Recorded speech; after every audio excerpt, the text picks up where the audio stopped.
Olá, olá! Hoje a gente vai discutir sobre como conciliar os estudos para aprovação na residência médica com a capacitação prática nos plantões. Eu acho que essa é uma das queixas que eu mais escuto conversando com os alunos. Mas antes de qualquer coisa, solta a vinheta. Meu nome é Samantha, eu sou médica anestesista, sou médica formada há 10 anos e eu passei na minha residência dos sonhos.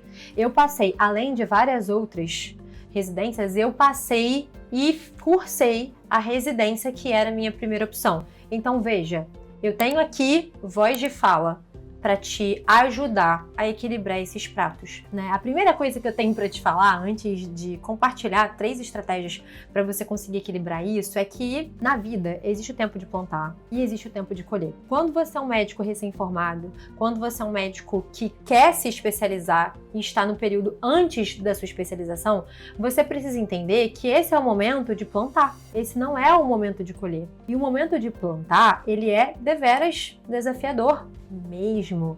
Isso porque você vai precisar abrir mão do que você mais quer agora e para que lá na frente você consiga estar assinando a sua carta de entrada na sua residência médica dos sonhos, agora você vai precisar entender que lazer, amigos, às vezes uma intensidade maior de atividade física, descanso, vão ficar um pouco de lado em relação à sua capacitação. E quando eu falo em relação à capacitação, veja, eu incluo o estudo voltado para a sua aprovação na residência médica, mas eu também incluo o estudo para que você entre no seu R1 e você não seja um R1 bocó, que só sabe fazer questão. Você precisa também saber atuar como médico, certo? Porque existem coisas que ninguém, mesmo você sendo R1, vai te ensinar do zero, porque todo mundo parte do princípio que isso é básico. E se você setorizou uma vez o seu internato para uma aprovação na residência médica, ou se você se formou, ficou atendendo só plantão ali relacionado ao manejo de ficha verde e ficou fazendo questão de prova, talvez você não saiba. Mas a verdade é, parabéns! Mundo adulto, somos adultos. Ninguém tá nem aí pra sua desculpa e vão cobrar de você algo que você deveria saber. Então minha dica é óbvio que você tem que estudar e tem que estudar com intensidade para passar na prova de residência médica. Foi de fato o período na minha vida que eu mais estudei. Eu lembro que eu precisava estar na sala, eu não tinha um quarto sozinha para conseguir estudar. Eu sentava numa mesma cadeira da sala, que era uma cadeira assim meio acolchoada. Eu vou tentar achar uma foto aqui para mostrar para vocês. E depois de um ano estudando, porque eu coloquei como meta que eu passaria no final daquele um ano, e depois de ter sentado horas e horas naquela cadeira, aquela cadeira foi completamente dismórfica em relação às outras cadeiras. A gente teve até que tirá-la de uma posição ali de mais fácil acesso e colocá-la mais escondidinho para ninguém perceber. Então saiba que você vai de fato precisar colocar intensidade nisso, mas não só em fazer prova, estudar o rodapé de livro, mas buscar se capacitar para que você entre um R1 preparado. Dito isso, eu organizei aqui 3 coisas que eu gostaria de discutir com vocês em relação a essa balança, tá? Em relação a esse ponto que é equilibrar esses 2 pratos. É fácil? Não é fácil. Mas eu nunca te prometi, nunca ninguém te prometeu que sair da zona de conforto, buscar ser melhor e estudar é algo fácil, não é fácil mesmo. Mas eu posso te falar, vale muito a pena. O primeiro ponto é entender, então, que são estudos complementares. Não adianta você achar que, porque você está fazendo o melhor curso para ser aprovado na residência médica, que isso vai ser suficiente para que, de fato, você se sinta pronto para performar no plantão. É óbvio que qualquer estudo vai sempre te tornar um médico melhor. É óbvio que essa jornada de aprovação na residência médica, porque você estuda, afunda diversas particularidades, revisita todos os órgãos e sistemas, é algo que te torna um médico melhor. Mas muitas vezes esse é um conteúdo teórico e pouco prático. Então, na grande maioria das vezes, você sabe lá a citocina responsável pela cascata inflamatória da sepse, mas você não sabe, por exemplo, como você prescreve furosemida e um tridil de forma prática, se você pode ou não repetir a furosemida, qual a dose, ou o tridil, quantos ml você dilui, quantas ampolas e como você vai configurar a bomba de infusão no edema agudo de pulmão, por exemplo. São coisas que você não sabe. Por quê? Porque o estudo da residência médica ele é um estudo focado em padrão de banca. Você vai ser ensinado a ser bom fazedor de prova, a acertar a questão rodapé de livro. Você vai aprender a prestar atenção em pegadinhas. O padrão ouro é o que você decora, né? Porque você tem que responder qual o tratamento... Padrão ouro? Agora, me diz, se você trabalha no interior do Ceará, que você mal tem, é triste, né? Mas essa é a verdade. Você mal tem ali o básico do básico. Você acha que você vai ter o padrão ouro? Muito provavelmente não, né? Você vai estudar revisão de erro, refazer questão. Então, assim, ele é um conteúdo que é óbvio que te torna um médico melhor, faz com que você desenvolva raciocínio clínico, faz com que você revisite coisas que você já nem lembrava mais e que fazem super diferença no exame físico, na coleta de uma história, né? Faz com que venha para sua cabeça diagnósticos raros que talvez você não pensaria, mas não te capacita para essa parte prática. Então, a primeira coisa é entender que são estudos diferentes. Um não é mais ou menos importante que o outro, são estudos complementares. E quando a gente fala de um estudo focado para performance no plantão, para desenvolver aquela sensação de pode chegar o que tiver que chegar, que eu dou conta do recado, a gente precisa desenvolver outras coisas. A gente precisa desenvolver a capacidade de decidir, e a gente só sabe tomar decisões quando a gente tem um bom raciocínio clínico. A gente precisa dominar prescrição. Na prática, não só saber o que fazer, saber como fazer. A gente precisa ter segurança em relação aos principais procedimentos do plantão. Então você precisa saber funcionar o acesso venoso central, saber fazer uma intubação orotraqueal, uma paracentese, a coleta de um agaso, e você precisa ter outras habilidades que tangem ali o manejo de um paciente mais grave. Uma delas é, por exemplo, saber interpretar exames de imagem, uma gasometria. Então tudo isso faz com que você performe no plantão. E deu para entender que é um pouco diferente do que é cobrado numa questão de residência médica? Tá. Dito isso, entendemos que são conhecimentos complementares. Você precisa aproveitar, se você é um médico formado, os seus plantões para desenvolver essas suas habilidades mais práticas. E se você está no internato, para você aproveitar o ambiente que você tem para que você comece a consolidar seu raciocínio e sua prescrição. O internato, por si só, é um ambiente de muitas frustrações, né? Eu confesso que quando eu entrei no internato, eu pensei, pronto, é aqui que eu vou aprender a ser médica de verdade. Cheguei lá, fui exposta a um ambiente prático, ficava em enfermaria, ficava na porta, via pacientes sendo conduzidos no centro cirúrgico, no CTI, mas ninguém pegava na minha mão para me ensinar aquilo que eu precisava para ser de fato uma médica segura, e eu me formei um pouco frustrada em relação a isso. Eu tive que buscar isso em paralelo. E se você é um médico recém-formado, ou um médico que trabalha em plantão, você sabe que no começo da nossa caminhada, a gente tem uma curva de desenvolvimento muito rápida, né? Quanto mais plantão a gente pega, mais a gente tem a sensação de que a gente está aprendendo alguma coisa nova. A gente erra, a gente acerta, a gente vê como um colega conduz determinado diagnóstico. Então a gente vai se desenvolvendo, mas chega num momento onde a gente estaciona, a gente chega num platô. Por quê? Porque você esgota esse conhecimento que você recebe de forma passiva. Para que de fato você se sinta seguro no plantão, você precisa buscar isso ativamente, né? Eu sempre tento chamar a atenção de vocês em relação a isso. Na vida, nada cai no nosso colo.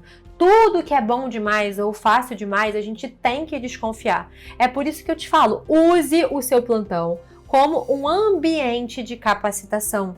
Nada melhor do que casos para serem gatilhos, para que você estude a partir do problema. Então, o estudo de capacitação médica para performance no plantão, ele tem que partir de problemas, de doenças. Então, por exemplo, recebeu um paciente no seu plantão, um edema agudo de pulmão, se embananou, como conduzir um edema agudo de pulmão?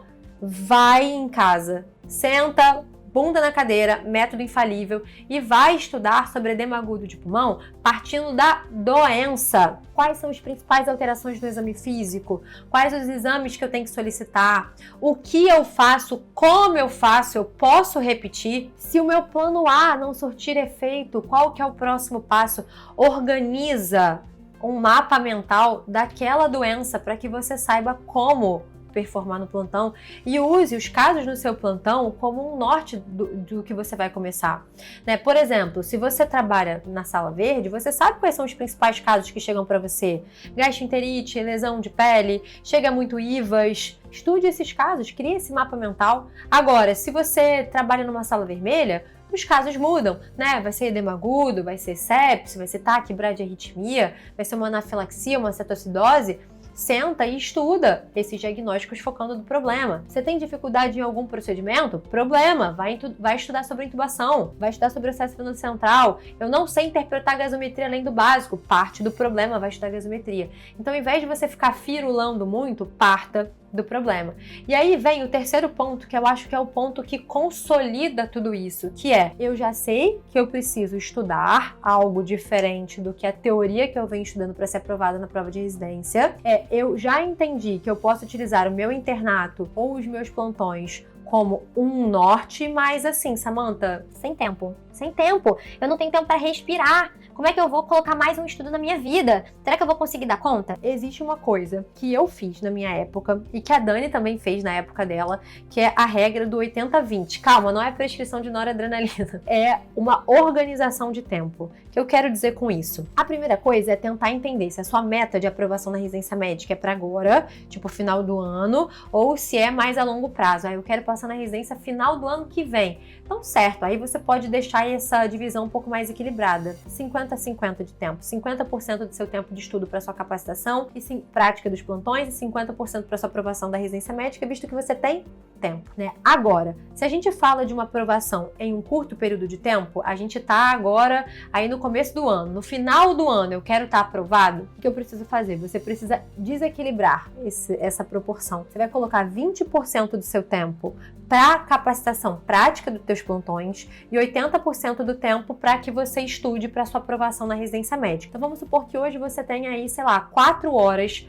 para estudar. Você vai estudar 3 horas e 20 e você sempre começa estudando pela parte chata, que é a parte mais maçante, que é a parte teórica, que é a parte da aprovação na residência médica, né? Ali padrão de questão, pegadinha, guidelines, padrão ouro, as citocinas, o rodapé do livro, por 3 horas e 20, e você vai deixar os últimos 40 minutos para a sua capacitação prática nos plantões, que é algo mais gostoso de estudar, né? Algo que você já vai ver a aplicabilidade no seu próximo plantão, que quando você estiver estudando, se você estiver partindo de um problema, você vai lembrar do caso que você viu, vai ser algo que você vai gostar de estudar dentro do IntubaClass, por exemplo, que é o nosso treinamento voltado para a capacitação prática dos plantões. A gente organiza as aulas em 2 grandes blocos, assim. O primeiro bloco são as trilhas de diagnósticos dos principais casos que vão chegar para você, seja de um paciente verde ou um paciente vermelho, né, organizados em blocos de temas. Então eu organizo e eu oriento os alunos a, por exemplo, viu um diagnóstico no plantão, senta em casa e estuda ali 30, 40 minutos de uma aula do IntubaClass, que é o tempo das aulas, para que vocês consigam equilibrar com essa jornada de estudo para residência sobre aquele determinado tema. Ou sobre algum assunto que você tenha visto em relação à capacitação prática que está pesando no teu plantão para você se sentir seguro. Ah, Samantha, eu me senti insegura na hora de uma intubação orotraqueal, eu tentei, o tubo não progrediu, não sei o que eu estava vendo direito. Ótimo!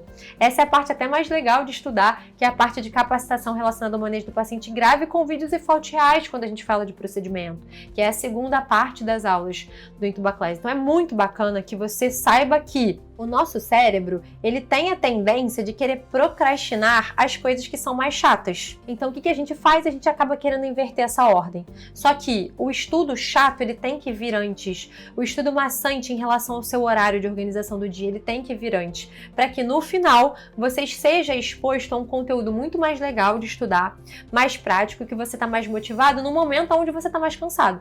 Então, eu sempre oriento vocês a organizarem a escala de estudos dessa forma. E por quê? Por último, eu não quero que você esqueça do estudo da sua capacitação prática, né? E não setorize a sua formação única e exclusivamente na aprovação de uma prova. E veja, uma prova que eu estudei muito para ser aprovada e que eu queria muito e que eu passei, mas que eu não anulei todo o resto. Porque você é o médico responsável no plantão. Ninguém quer saber sua desculpa. O paciente grave, ele não vai deixar de chegar no teu plantão porque tadinho do João, ele tá estudando para residência médica, ele não sabe funcionar o acesso venoso central, não sabe começar uma noradrenalina. A sua equipe, ela não vai aceitar isso como desculpa. Os familiares do paciente e o paciente não merecem que esse paciente receba um atendimento aquém do que ele merece, porque você não colocou isso como prioridade. E por último, porque o ambiente de residência médica, ele é um ambiente onde você, assim como no internato, vai ser exposto ao ambiente de prática, mas vamos partir do pressuposto que vocês têm e que você sabe coisas básicas, que todo bom médico generalista deveria saber. Você está entrando na residência médica para aprender uma especialidade. A medicina, em geral, você já deveria saber. Se você não sabe, você já tem algumas arestas para arrumar antes de entrar na sua residência. Ninguém vai ter peninha de você porque ninguém te ensinou isso na faculdade, porque a sua faculdade não foi tão boa assim, porque você não teve tanta prática, porque seu internato foi muito teórico ou porque você estava trabalhando no UBS. A residência é um ambiente de leões, de guerra. É olá, boa tarde, seja muito bem-vindo, que bom que você foi aprovado, pode começar. Essa daqui é a Fernanda, sua R+, seja muito bem-vindo.